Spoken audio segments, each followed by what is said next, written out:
하나님의 말씀을 배달합니다. 요교교회 박윤석 목사입니다. 오늘 묵상할 본문은 출애굽기 9장 27절에서 35절까지의 말씀인데요. 오늘은 32절 한 구절을 봉독하고 함께 묵상하도록 하겠습니다.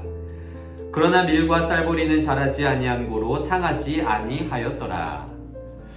오늘 소개될 우박 재앙은요, 이전 6가지 재앙과는 비교가 안 될 정도로 큰 재앙이었습니다. 이전의 6가지 재앙과 다른 점은 이제는 재산 피해뿐만이 아니라 그동안 없었던 사람의 죽음까지도 시작되기 때문입니다. 이전의 죽음은요, 가축까지만 덮쳤는데요, 이제는 애굽인도 죽는 인명피해가 시작된다는 것입니다. 그렇게 재앙의 범위는 점점 확대되어 왔습니다. 여호와의 능력이 미치는 지역이 바로 한 명에서 이제는 애굽 땅 전체로 확대되면서 여호와 하나님은 바로 한 사람뿐만이 아니라 애굽 땅 전역을 다스리는 하나님임을 알려주었습니다. 출애굽기 9장 14절에는 이렇게 기록되어 있죠. 온 천하에 나와 같은 자가 없음을 네가 알게 하리라. 말씀의 성취를 위해서인지 우박 재앙은 정말 강력했습니다. 이 재앙은요, 우박뿐만이 아니라 3가지가 합쳐졌는데요. 그러니까 비와 우박, 우레가 동반한 폭풍우였습니다. 그리고 이 재앙은 단순한 피해를 넘어 인간 삶을 파괴하는, 사람을 아주 낙담케 하는 재난이었는데요. 왜냐하면 우박이라는 것은 단타성 피해가 아니라 시간을 들여 농사 지어온 농작물과 그 땅을 황폐하게 하기 때문에 아주 큰 재앙이자 재난이라는 것이죠. 이를 통해 바로는 자신이 믿는 신들이 다시 한번 무용지물이었음을 깨닫게 됩니다. 하늘을 지키는 여신 누트나 곡식을 보호하는 세트와 민이라는 신들이 애굽을 전혀 보호하지도 않고 돕지도 못한다는 것을 보고 아주 당혹스러웠을 것입니다. 그러자 이제까지 고압적인 자세를 취해왔던 바로가 모세 앞에서 이렇게 고백을 하게 됩니다. 27절인데요. 바로가 모세와 아론을 불러 그들에게 이르되 이번은 내가 범죄하였느니라. 그리고 바로는요, 이 우레소리와 우박을 그치게 한다면 내가 너희들 백성을 이제 바로 내보내겠다라는 약속을 하게 됩니다. 그런데 여러분, 화장실 들어갈 때와 나올 때가 다르다는 말이 있지 않습니까? 상황에 따라 사람의 마음이 변한다는 것을 지칭하는 문장인데요. 이는 하나님이 미워하시는 거짓에 해당되는 것입니다.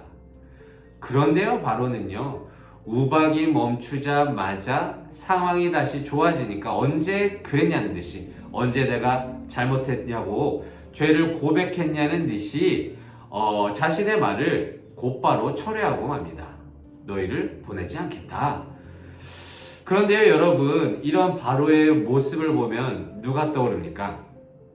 저는 제가 떠오릅니다. 이게 바로 우리가 맨날 하는 모습 아니겠습니까? 하나님, 이번 한 번만 들어주세요. 이때만큼은 정말 진심과 전심을 다해서 하나님께 기도하지 않습니까? 그런데 그것이 이루어지면 여러 가지 변명을 늘어놓고 자기 정당화를 하지만 그것은 명백하게 거짓 고백일 뿐입니다. 이는 하나님을 두려워하지 않는 데서 나오는 교만이고요. 이는 하나님을 조롱하는 것과 다름이 없습니다. 그런데 우리는 하나님은 날 그래도 사랑하시기 때문에 또 용서해 주실 거야 라고 하면서 또 나는 또 믿으면서 또 회개도 잘 하잖아 라고 스스로 칭찬하면서 꽤나 괜찮은 그리스도인인 척 하지만 여러분, 누가 봐도 나는 애굽의 바로와 똑같을 뿐입니다. 그게 저이고요. 그게 여러분이라는 것이죠. 여러분은 어떻게 생각하십니까? 나를 스스로 바로라고 여기십니까? 아니면 내가 아무리 죄를 지어도 하나님이 사랑하시는 모세라고 여기십니까?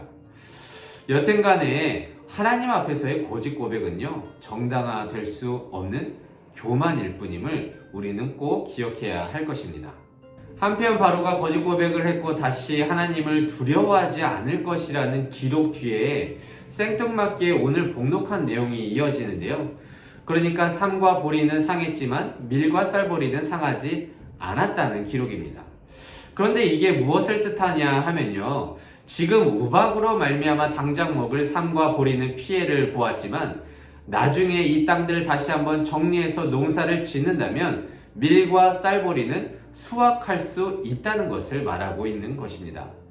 그러니까 바로에게는 아직 의지할 거리가 남아있다는 것이죠. 생존을 위한 길이 아주 미세하지만 열려 있다는 것을 뜻하는 것입니다.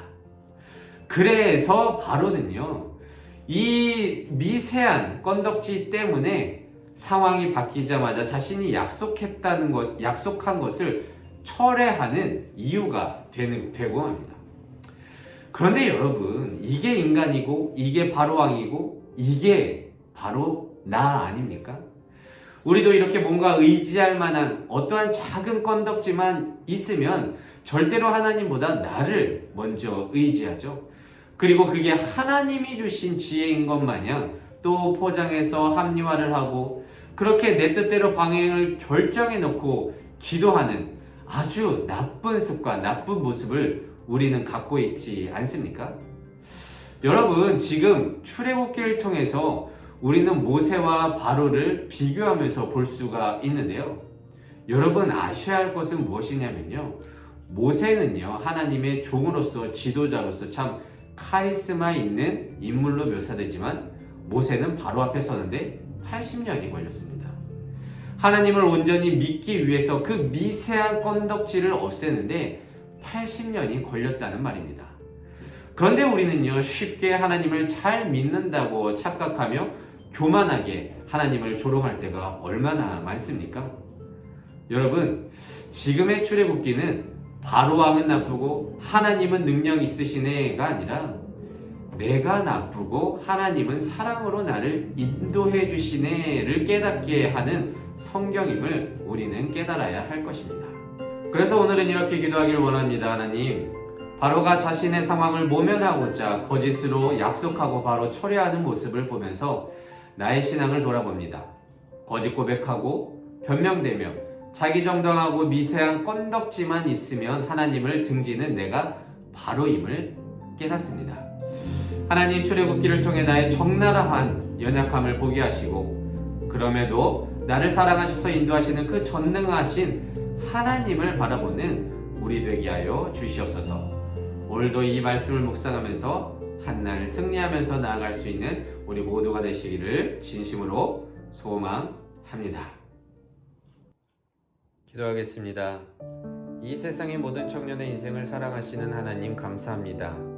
우박 재앙을 맞이하여 태세를 바꾸는 바로를 보며 나의 삶과 신앙을 돌아봅니다. 우리는 바로를 욕하면 내가 모세인 듯 생각하지만 우리야말로 바로왕 아닙니까? 거짓 고백하며 기도하고 조금의 건덕지만 있으면 하나님을 등지는 우리야말로 바로임을 고백하게 됩니다.